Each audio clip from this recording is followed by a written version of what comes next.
All right, today's episode is a highway to the danger zone. That's right. We're talking a few more dangers, and then we're giving you a little bit of hope. So stay tuned for Dangers and Hope coming up on this final minisode of Social Media Detox Week.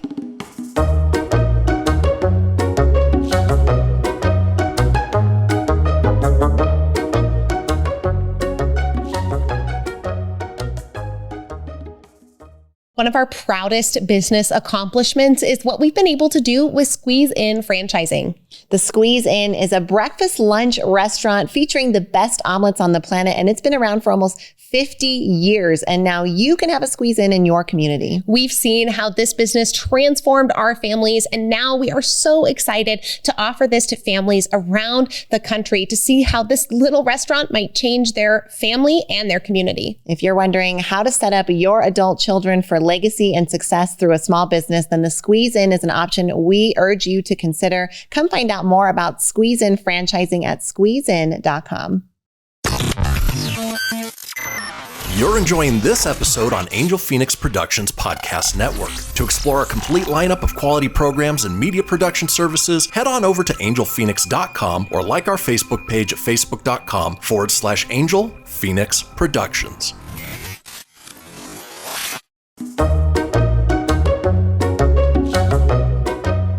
Man, we've got such a good week in here. We hope that this has inspired you to maybe rethink your relationship, maybe control your scroll, maybe find a little bit of separation between you and the incredibly addicting platforms of social media.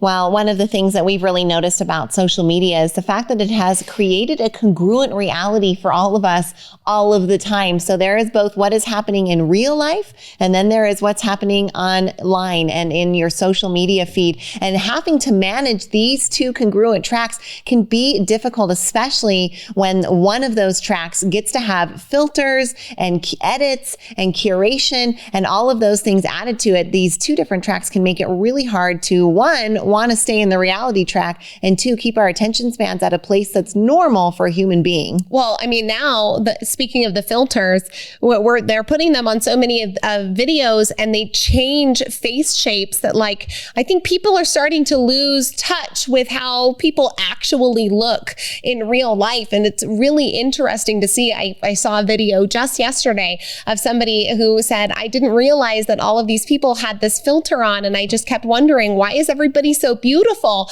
But they're using a filter that creates higher cheekbones, a little bit of mascara, some blush on their face. And so the highlight reel, the best of the best, is not only the best parts of life, but then it's filtered to look even better than real life itself. I mean, talk about fake news, right? And which is another danger from social media. So there's this danger of perception about us as individuals, but there's also the dangerous spread of misinformation and the ability for misinformation to spread. What do we know about news? That bad news spreads faster than good news, and that sensational news spreads fastest of all. So we make up a sensational headline, or someone else does. It's almost impossible not to at least emotionally react and certainly to share it or to tag someone or to want to spread that forward if you truly believe that it's real. And so we're seeing fake news and misinformation really become a larger and larger threat on social media platforms. And it's definitely one that's going to be addressed more and more as time progresses. Social media addiction has now officially even been classified as a disorder. People are now being diagnosed with social media addiction disorder. They are having places where you get removed from your social media in order to detox if you can't choose to do it on your own. So I have a feeling that in the next couple of decades, Shai, we'll even start to see social media rehab centers coming up with people who decide that their real life doesn't look so much like their social media life. And when those two realities mismatch, that cognitive dissonance can create a lot of stress and anxiety. Well, certainly what I'm seeing in my sociology class, it's 160 18-year-olds that I get a new crop every 16 weeks, and watching their reactions to this subject and talk about their experiences growing up in this two concurrent realities world is very interesting and sometimes sad. Many of them feel very ill-equipped to socialize in real life. They feel massive anxiety about using their voice and speaking without a filter, banner, without an algorithm, without time to consider what they're writing. Yeah, without time to curate what it is they're going to say. And they're terrified. They're terrified of speaking, and they're not getting that level of socialization. In fact, one student was lamenting,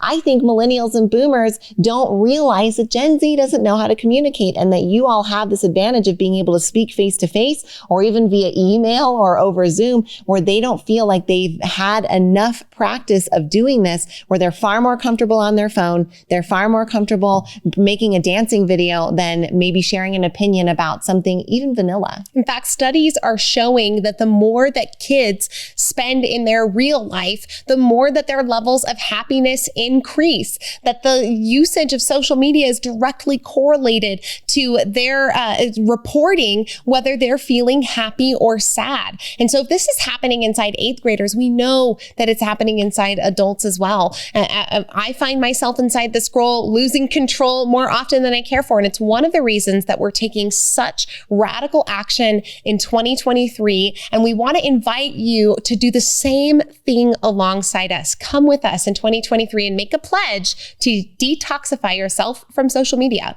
Oh my gosh, I'm so glad that we got out of the danger zone and now we are into the hopeful valley. I don't want it to be a zone. I want it to be something different. I feel like it's the hope bridge. Yeah, the bridge of hope that takes us back into regular reality. If you would like to cross that bridge with us, we hope you'll join our Simply Social Club and pledge to detox from social media, whether it be 48 hours or drastic like Kay and I, and taking off 6 months of 2023. Somewhere in between is the right spot for you, and we hope to help you find it with our club and with our challenge. So go to kayandshai.com/simply social and join our challenge. You don't have to pledge right now, but just if you're at all intrigued or interested, we hope that you will come alongside us and find out more. Oh, this is coming at you with so much love, with hope and excitement from your sisters, Kay and Shai.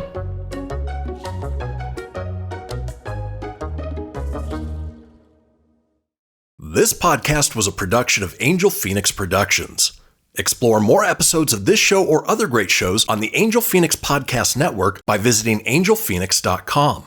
The views expressed in this show do not necessarily represent those of Angel Phoenix Productions or its advertisers and may contain language that's unsuitable for younger listeners.